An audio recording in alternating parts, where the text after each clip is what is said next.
이번 한 주간 우리 룻기의 말씀을 함께 묵상하고자 합니다. 자, 오늘은 그 첫 번째 시간 사사들이 치리하던 때에라는 제목으로 하나님의 말씀 증거하도록 하겠습니다. 룻기는 인간의 실패 속에서 일하시는 하나님의 역사에 대해서 말씀하고 있는 책입니다. 때때로 우리의 생각과 계획은 실패를 마주하게 됩니다. 그러나 우리가 반드시 기억해야 할 것은 하나님은 실패하지 않으신다는 것입니다. 자, 왜요? 하나님은 선하시기 때문에. 계속해서 말씀드리듯이 선이란 하나님이 보시기에 심히 좋은 것이라고 했어요. 하나님은 세상 모든 것을 결국 하나님이 보시기에 심히 좋은 모습으로 만들어 가십니다. 로마서 8장 23절에 보면 우리가 알거니와 하나님을 사랑하는 자 곧 그의 뜻대로 부르심을 입은 자들에게는 모든 것이 합력하여 선을 이루느니라 라고 말씀하죠. 하나님은 모든 것을 합력하여 선을 이루시는 분이십니다. 여러분 기억하세요. 비록 우리가 실패를 만날지라도 하나님은 결코 실패하지 않으십니다. 하나님은 우리의 실패조차도 합력하여 선을 이루실 것입니다. 우리 인생의 결국을 하나님 보시기에 가장 아름다운 모습으로, 하나님 보시기에 심히 좋은 모습으로 바꾸어 주실 것입니다. 이 하나님의 선하심을 신뢰하며 나아가는 우리 믿음의 성도들 되시기를 축복합니다. 자, 오늘 룻기의 배경이 되는 시대가 언제입니까? 우리 1절 함께 읽겠습니다. 1절 시작. 사사들이 치리하던 때에 그 땅에 흉년이 드니라. 유다 베들레헴의 한 사람이 그의 아내와 두 아들을 데리고 모압 지방에 가서 거류하였는데. 아멘. 자, 룻기의 배경은 사사 시대입니다. 여러분, 사사 시대가 어떤 시대예요? 사사 시대를 설명하는 대표적인 말씀이 있는데요. 우리 앞장으로 한 장 넘겨서 우리 사사기 21장 25절 말씀 함께 읽어볼까요? 사사기 21장 25절 시작. 그때에 이스라엘에 왕이 없으므로 사람이 각기 자기의 소견에 옳은 대로 행하였더라. 아멘. 자, 하나님께서 애굽에서 구원한 이스라엘을 가나안으로 이끄시고 그곳에서 이스라엘이라는 나라를 세우셨습니다. 그런데 이 나라는 세상 나라들과 구별되는 점이 있습니다. 자, 이 나라에는 왕이 없다는 거예요. 자, 이 나라의 왕은 누구일까요? 하나님이세요. 하나님이 이 나라의 왕이세요. 하나님의 말씀이 이 나라의 법이고 하나님의 말씀을 따라 통치되는 나라가 바로 이스라엘이에요. 하나님께서는 이스라엘이 왕이 없이도 그들의 왕 되신 하나님과 그분의 말씀을 따라 살아가기를 기대하셨습니다. 안타깝게도 이스라엘은 그들의 왕 되신 하나님을 버리고 하나님의 말씀을 버렸습니다. 당장 이래라 저래라 내 삶을 간섭하는, 내 삶을 통제하는 눈에 보이는 왕이 없으니 사람들은 저마다 자기의 소견에 옳은 대로 행동했다고 합니다. 하나님의 말씀보다 당장 눈앞의 이익을 쫓고 하나님의 말씀보다 쉬운 길, 편안한 길을 선택했다는 거죠. 하나님의 말씀보다 인간적인 생각을 따르고 세상적인 기준을 따랐다는 거예요. 그들이 하나님을 의지하고 하나님의 말씀을 따라 살아갔다면 세상 어떤 나라보다 부강한 나라, 세상 어떤 나라보다 아름다운 나라가 되었을 텐데 그들이 하나님을 버리고 말씀을 버리니 그 땅에 끊임없이 고통이 찾아왔죠. 그들이 부패하니 하나님의 진노가 임하고 하나님의 진노로 고통하다가 그들이 부르짖어 기도하면 하나님께서 사사를 세워서 그들을 구원하셨습니다. 그렇게 타락과 진노, 회개와 구원이 반복되는 것이 바로 사사 시대였습니다. 자, 그 원인이 어디 있었다고요? 이스라엘의 왕이 없으므로 사람이 각기 자기 소견에 옳은 대로 행했기 때문이라는 거예요. 자, 오늘날 우리 가운데도 이런 신앙을 가진 성도들이 참 많이 있습니다. 분명 하나님을 섬긴다고 하면서도 하나님을 의지하고 하나님의 말씀을 따라 살지 않고 자기의 소견에 옳은 대로 살아가는 성도들이 얼마나 많은지 모릅니다. 하나님의 축복을 구하지만 하나님께서 뭐라고 말씀하시는지 그 말씀에는 관심이 없고 그 뜻을 구하지도 않습니다. 내가 신앙의 기준이고 내 생각이 항상 옳습니다.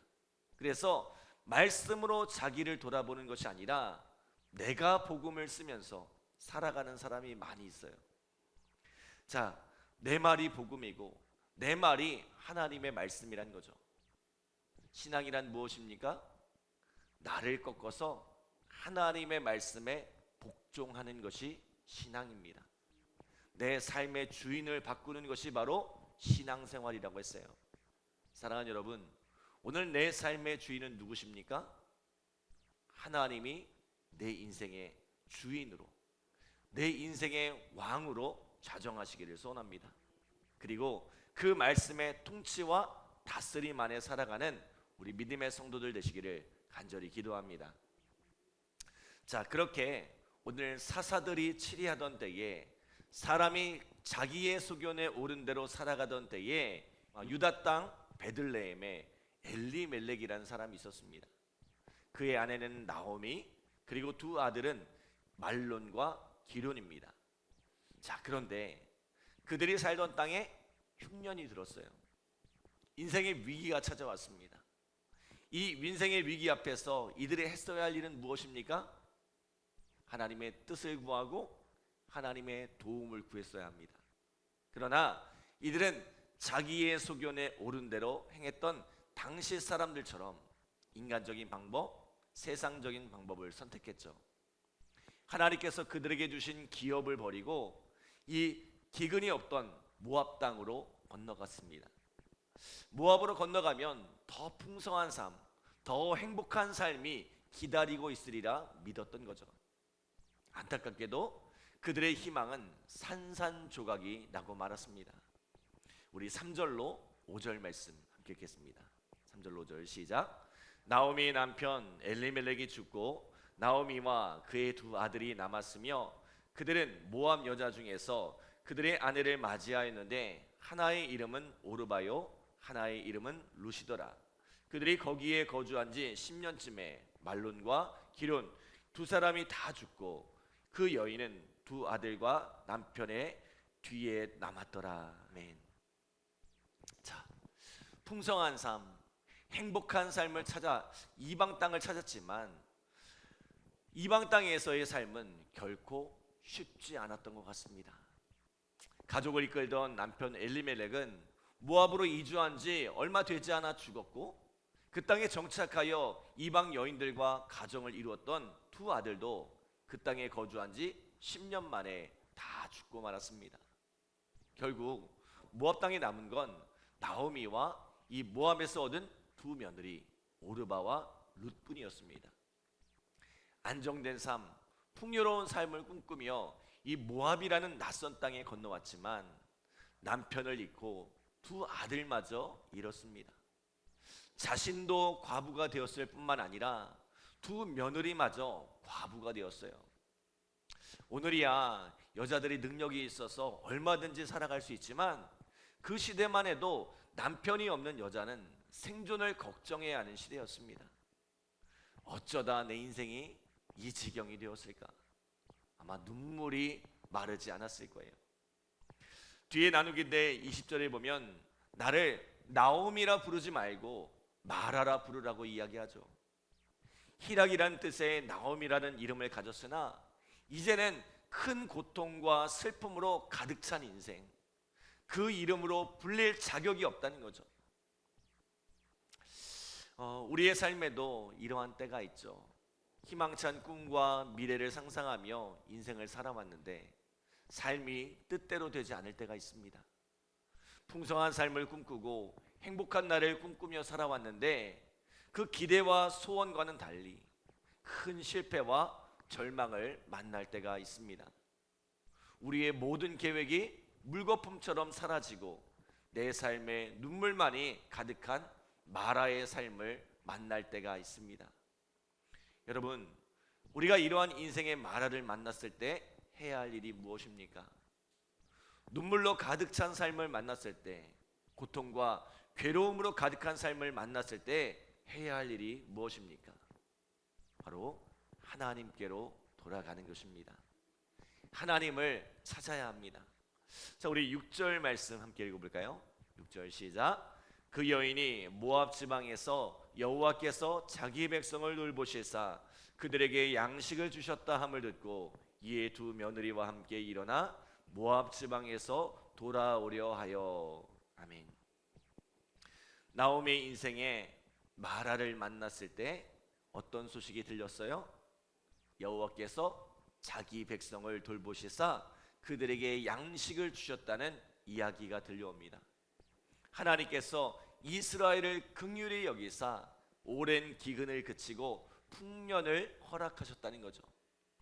깊은 절망에 있던 나오미는 이 소식에 소망을 얻습니다. 그리고 여호와께서 주신 기업, 고향 땅으로 돌아가기로 결정하죠. 고향 땅으로 돌아가면, 하나님께서 주신 그 믿음의 자리로 돌아가면 적어도 살 길이 열리리라 생각했던 거죠. 마치 집 나갔던 둘째 아들이 모든 것을 잃어버리고 굶주리다가 아버지 집에 가면 종으로 살아도 이것보다는 잘 살겠다는 생각에 아버지 집으로 돌아왔던 것과 같은 거예요. 출애굽기 5장에 보면 하나님께서 홍해를 갈라 마른 땅을 건너는 기적을 경험케 하신 후에 광야에서 사흘길을 걷는 동안 물이 떨어졌습니다. 그런 가운데 만났던 곳이 어디예요? 마라입니다. 깊은 갈증 속에 물을 만났는데 도저히 써서 마실 수가 없는 거예요. 아마도 석회 성분이 가득 녹아있는 그런 물이 아니었던가 싶습니다. 내 삶의 갈증을 해결할 물인 줄 알았는데 마실 수 없는 물이라니 그 상실감이 극에 달했습니다. 이스라엘 백성은 모세와 하나님을 원망하죠. 그런데 하나님이 어떻게 하세요? 한 나뭇가지를 물에 던지게 하시니 그 물이 단물, 먹을 수 있는 물로 바뀌더란 거죠. 하나님은 마라의 쓴물을 단물로 바꾸실 수 있는 분입니다. 마라의 고통, 마라의 괴로움을 나오미 희락으로 바꾸실 수 있는 하나님이신 줄 믿습니다. 우리의 인생의 실패를 만나고 마라를 만났을지라도 하나님은 그 실패를 바꾸어 마라를 바꾸어 회복을 주시고 기쁨과 감사의 삶을 살게 하신다는 거죠. 여러분, 우리에게는 답이 없을지라도 하나님에게는 언제나 답이 있습니다. 우리에게는 살 길이 보이지 않아도 하나님께 나아가면 살 길이 열립니다. 내 인생이 마라와 같이 쓴 물, 도무지 마실 수 없는 물일지라도 하나님은 그 인생을 넘쳐나는 생수로 바꾸어 주시는 분이십니다. 나오미는 누가 보아도 실패한 인생이었습니다. 누가 보아도 소망이 없는 인생이었습니다. 그러나 하나님께서는 그 이방 땅에서 데려온 며느리 룻을 통해 역사하시고 그 룻에게 길을 열어 이스라엘 역사상 가장 위대한 왕 다윗의 증조모가 되게 하시죠. 이것이 바로 하나님이 하시는 일입니다. 하나님은 모든 것을 합력하여 선을 이루시는 하나님이십니다. 우리는 실패할지라도 하나님은 결코 실패하지 않으십니다. 사랑하는 여러분, 오늘 이 하나님을 기대하시기 바랍니다. 우리를 향한 하나님의 선을 기대하시기 바랍니다.